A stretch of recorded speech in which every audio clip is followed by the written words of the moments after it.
Hey everyone, Eric Watson here, freelance writer, player of games, writer of words, recorder of videos, and board game aficionado. Welcome to RogueWatson Reviews, my video review series where I take a look at tabletop games. These videos are divided into three parts. First, I'll introduce the game, take a look at the components, and briefly explain how it plays. Second, I'll run through a sample turn or round, and finally, I'll list my pros and cons and provide my final thoughts. If you enjoy my videos, consider supporting me via patreon.com/RogueWatson. Shoutouts to Platinum patrons, Andrew, Brian, Richard, and Joe. And gold patrons, RPG Papercrafts, Charming Grenade, Pretty Boy and Yuma, Marcos David Vicente Gilberto, Sean aka Cert2B, Adam, and Dead Lizard Lounge. Thank you all for your support. With this video, we're going to be taking a look at Sagrada.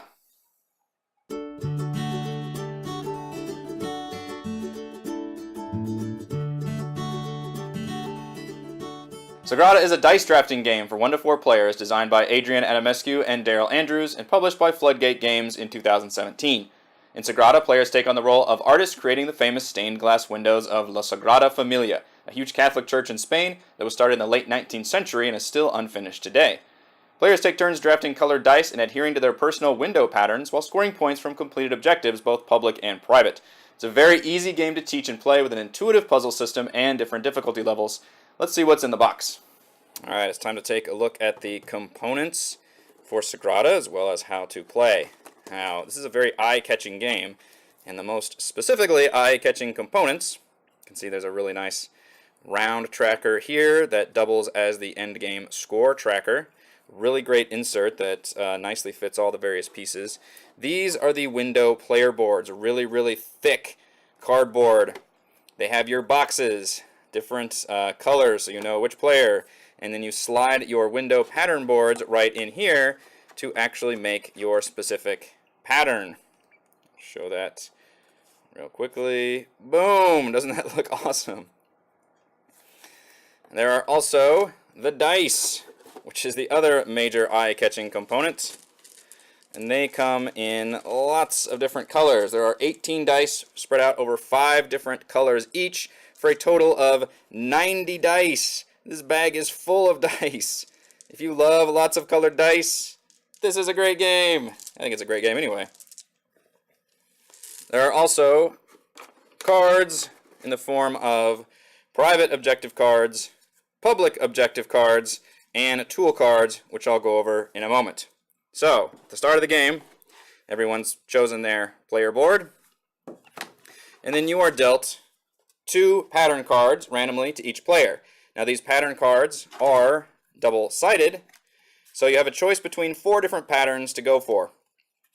You'll choose one, and you'll slide it into your board, and that becomes the puzzle that you're trying to complete for that round, and determines your rule. So you have to fill in a color spot with a dice of that color, and likewise, you have to fill in a certain number slot with that numbered dice, depending on from the draft pool. However, you cannot have the same number nor the same colored dice touch each other orthogonally, though they can touch each other diagonally.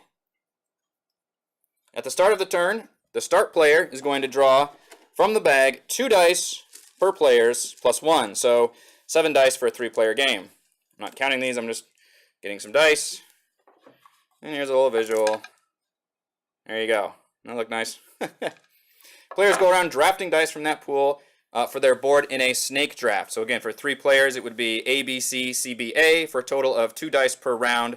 That equals 1 dice left over, which gets placed on the round tracker like so. Boom, boom, boom, boom, boom. That's how you track, and you play through 10 rounds. So not only do you have the restrictions on your player board, but you have to deal with just choosing whatever dice that you can draft from the dice pool. So it's all about planning ahead with a little risk-reward, and I'll explain some more of that in part 2 when we do our gameplay. Now, the 3 different cards are the public objectives, private objectives, and the tools. The objective cards grant victory points each time you complete them, although you don't score any points until the end of the game. Every game, there are 3 public objective cards which are dealt out that everybody is going for together, and these give you bonus points for each time that you complete whatever they tell you. So, for example, for every set of 1 of each color anywhere on your board, you would score 4 points. Or for, let's see, for every set of 1s and 2s anywhere on your board, you score 2 points. So again, there'll be 3 of these. Everybody's going for them, so certain dice might be picked faster than other dice. And in addition to that, you also have a private objective. Private objectives are even simpler. Everyone is dealt 1 card face down.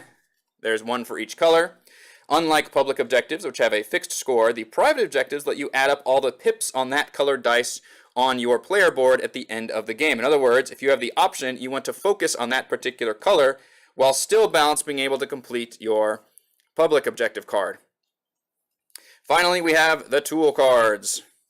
Like the public objectives, 3 tool cards are drawn for each game, and the tools allow you to break the standard rules of the game in some way. In order to use them, they do require favor tokens, which is basically Sagrada's interesting form of difficulty scaling. Now, if you notice, at the bottom right of all of these window pattern cards, there are a number of dots. I believe they range from 3 to 6. 3 being the easiest, 6 being the most challenging. However, so in other words, these patterns are not created equal. Some of them are easier than others based on the number of, I think, white squares and just how specific each one gets. On the flip side, you get favor tokens, which are these glass... Where did I put them? Down here. You get these really nice glass favor tokens that you can just put on your board, depending on how many of those points you have. And then to use a tool, you would put the favor token on that tool, essentially spending that one-time resource, and you will get more of them for the complexity of your window pattern. However, you score victory points for every favor token you still have at the end of the game, so trying to complete your pattern without using tools is preferable. Now, some of the tools are a little wordy and confusing. Let's go over just a few of them. So, for example, the copper foil burnisher, and they're all supposed to be, I believe, like literal glass-blowing painting tools. Move any 1 die in your window, ignoring restrictions. All right, that's pretty easy, but you have to move one that's already in there. The glazing hammer. Re-roll any dice in the draft pool. You can just pick them up and roll them. After your first turn, immediately draft a die. Skip your next turn this round. The igliomaze brush. Move any 1 die in your window, ignoring color restrictions. So they very specifically break very specific rules. After drafting, increase or decrease the value of the drafted die by 1. They just add a little bit more complexity. They're technically optional. You could probably go through a whole game without even using a tool, but the tools are there to use, and the idea is the more difficult boards might have to rely on using these tools in order to complete their pattern. Most of the games I've played, the tools go mostly unused until the last round or 2 of the game when people are really only filling up the last couple squares and they need like a certain number or color in order to finish their board. So I think the tools are probably the weakest element of the game overall. After 10 rounds, the game ends. You flip your round tracker over and you score points based on your public objectives, your private objectives. You lose 1 point for every window that's still open in your window pattern, which is not really that big of a penalty. And you score 1 point for every victory token you have remaining. The game plays very quickly. The box says about 30 to 45 minutes. Always assume that means you're not teaching the game to anybody. You all know what you're doing, then you can play it very quickly. But since the scoring is all at the very end of the game, the scoring itself can take a little long and sometimes be a little complicated compared to how fast the rest of the game plays. Let's go through a sample round of Sagrada, show how it plays. Alright, so here I've set up a sample 3-player game that is currently on round 3. We've got our public objectives up there. We've got our 3 tools. We've got our round tracker. I've placed our player boards relatively close together so you can see what's going on a little better. We've got our favor tokens up here, and then everyone has their private objective card they've been dealt. I realize that's not on the screen, but I only have so much screen space. This is information that is good to know, and I'm leaving them face up over here, but don't necessarily have to keep them on the camera view right there, but purple player is going for purple, blue player is going for yellow, red player is going for blue, and you can see I've started drafting to the best of their abilities. Now, when you start the game, you have to put a dice on the outer edge of your board, and then from there, each dice has to connect to a previously placed die, either orthogonally or adjacent. So, I believe round 1 we had purple player go first. Round 2 we had blue player go first. So round 3 we're going to have red player goes first. So red would take the dice bag and draw 7 dice for 3 players. Let's see, 1, 2, 3, 4, 5, 6, 7. Boy, where are all the blue dice? I haven't drawn any blue dice. Poor red player. Alright, so we're going to roll those dice, and red player gets to choose first. Now, our public objectives are column shade variety, 1s and 2s, and column color variety. I'm trying to say color and column at the same time. So having our columns have different colors and different numbers will score us bonus points, as well as 1s and 2s. So we're trying to go for those in addition to going after their private objectives. I did not roll a single blue, so red player doesn't have to worry about getting that right now. And of course, you need to be filling out your board. So red gets first and last pick. We want to try to leave your white squares for the end if you can, since those are your wilds. So we could put a purple right there. We drew plenty of purples, which would help go for column and number. If we can do a non-5 purple there, so why don't we put but we can't put this 6 purple, because we cannot have a 6 next to a 6, so that one would not work. We also don't want to put the 2 purple there, because there's a 2 here, so that would not be able to use that one, and we can't put the 5 because of that red 5 right there. So the only purple that we could really put there to make any kind of sense would be the 3, or we could put a 2 right there. We could put the 2 purple. Either one of those would be fine choices. And I'm not even looking at the tools right now. We're still early game. There's plenty of options. You really don't have to worry about the tools at all. And because you technically lose points using the tools, you want to hang on to those favor tokens. You almost ignore the tools until pretty much the last round or 2 of the game. So I'm really not even paying attention. But the tools are there to allow for some different options if we wanted to.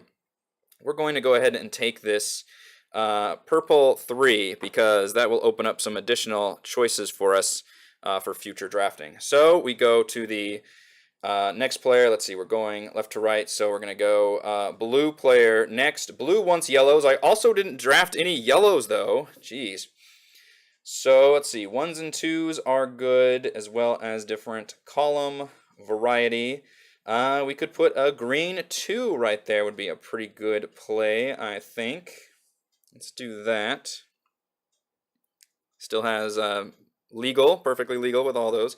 All right, purple player, your cup runneth over, because I've got plenty of purple dice to choose from, and the private objective says that you get points for focus. Are you going to focus for me? There we go.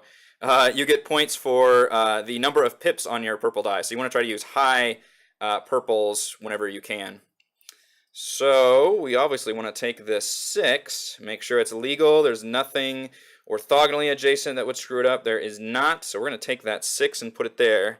And since purple drafted last, they get to draft again, because it's a reverse, it's a snake draft, so you go A, B, C, C, B, A.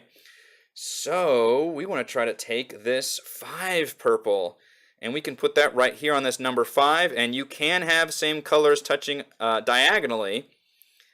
So we'll be okay there. What this does is it restricts this 1. Now this 1 can't be a purple because I put that there.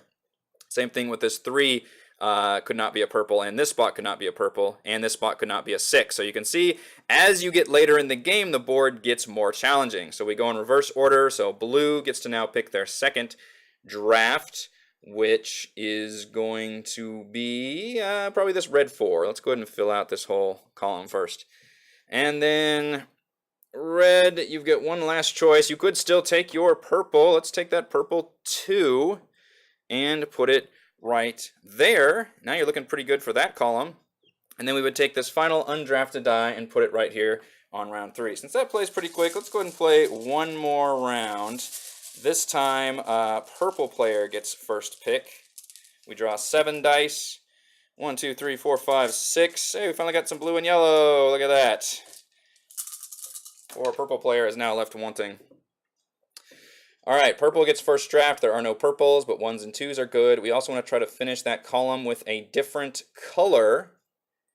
Which would be either a 4 yellow or a 4 blue. We did not get either one of those. Now at this point I could start looking at the tools to see if any of the tools could help maybe maximize the potential. I'm not too worried, that's my very first finished column, but if you can make a tool help you complete an objective, then it is worth spending those favor tokens on. After drafting, swap the drafted die with the die from the round tracker. Unfortunately, the round tracker only has green die, so that would not help us at the moment. Place the die in a spot that is not adjacent to another die. That would help us get a future die in there. That one doesn't help us too much. Move up to 2 die of the same color that match the color of a die on the round track. That is extremely situational, so we can only move up to 2 green die right now. So I don't think the tools are going to help us much right now. We could fill out that 4, but I'm going to try to hold out for something else. So instead, we need to try to fill out, let's see, numbers are probably the next trickier one to get. We could throw a blue 1 right here. I don't want to use the yellow one because then I wouldn't be able to put a yellow right there. And I think a blue 1 will help cover up the 1. All right, so left to right, we're going to go to red player next. Now, red player, you do have a blue on the board. Unfortunately, it's only a 1 blue. And some of the time, there is a favor token that lets you, re-roll a die. That would be a good opportunity to use that one. We didn't get that one, unfortunately. But we need a blue anyway, so we're going to go ahead and put a blue 1 right here. Not a great blue, however. We could hold out for something different. You know what? I am going to hold out for something different. We're going to take that back. We're playing with a nice friendly group. They'll let us take that back. And we're going to put a 6 red right here. And now, as you see that, we have completed our column color variety. 1 of each color in a column and 1 of each number, or at least different numbers in a column. So we'll score 9 points just by doing that at the end of the game. That's a good move. All right, blue player will draft next. And a blue 1 would be perfect here. So we could use a yellow 1. Let's see, that's the yellow 1 right here. Because his objective is, or hers, the objective is to get the yellow die pips. But 1 isn't too much, and I'd rather have that column color variety. So if we put a blue 1 right here, now we hit that column and number variety for mega points, which is great. Now, last player gets to draft again, snake draft. And at this point, boy, you've actually got a pretty easy board, don't you, blue? We didn't get any blues. We do have another yellow, but neither of them are that good. But we do need 1s and 2s also. So maybe it wouldn't be too bad to do a yellow 2 somewhere. Maybe here. That wouldn't be too bad. Because again, you can go adjacent. Let's just do that. Okay, reverse order. Red player gets to go. The other thing I could have done, again, is spend one of those tools to try to move it around. But this early mid-game, really not necessary. Red player, you want blues. You don't have the blues. You don't have the blues. Green 4, perfect. No, it's not perfect because there's a green spot there. We don't want to put a green 4 there. Oh, no. You actually are really hurting over there. So red took, if you noticed, a 6 favor token board, and that is significantly more challenging. They may have to look for, because I can't put the green 4 there either because that negates that 4. We could use a token to put it in a die spot that is not adjacent to another die, but there's not really another 4 or green spot. We'd just be putting it in a white. Move up to 2 die the same color. That's just the green. That also doesn't really help us. After drafting, swap the die with a die from the round tracker. We could do that, and let's do that just to show off how the tools work. So, for example, I could spend, and the first time you use a tool, it costs 1 token. If anybody wants to use that tool, that particular tool, again, it actually costs 2 favor tokens. So you do have a slight discount the first time you use it. So we're going to do this one, which says after drafting, you swap the die with the die from the round tracker. So we're going to draft this one and swap it with the 2, even though we want the more points, but the 2 will allow us to put, no, we can't do that either because that's a green there. What am I doing? Oh my gosh. You've got a really tricky board here, my friend. And you can only use 1 tool a turn. So let's take that back. God, can we use this 4? Or do we just want to stick this 1 yellow somewhere? I think we just want to, well, screw it. We'll just put the 4 right here. We won't use the tool. That's still legal. It's a white spot. Now I just said that these can't be greens, but that's okay. And we go to, let's see, we're going left to right. So purple player is going to draft last. Is that right? 1, 2, 3, 4, 5, 6, 7, 8. 1, 2, 3, 4, 5, 6, 7. Yep, purple player goes last. You could put, oh, you definitely can't put a yellow 1 there. You've got it surrounded by 1s. That does not work. It looks like you are filling out a white box somewhere, which this one can only be filled out with certain colors, so we're just going to put a yellow, that was a 1, right here. It can be kind of tricky if you left like one spot in the middle to try to drop a dice in there, and then you would put the tracker right there. Just coincidence that they're all green. But that's how to play 2 rounds, and you can see I can agonize. I'm obviously trying to play 3 different players, but it does play very, very quickly and smoothly, and then at the end of the 10 rounds, you would just hopefully have your board pretty much finished, have a few favor tokens left over, score up all your points, and that's the end of the game. All right, let's go over my pros, cons, and final thoughts for Sagrada.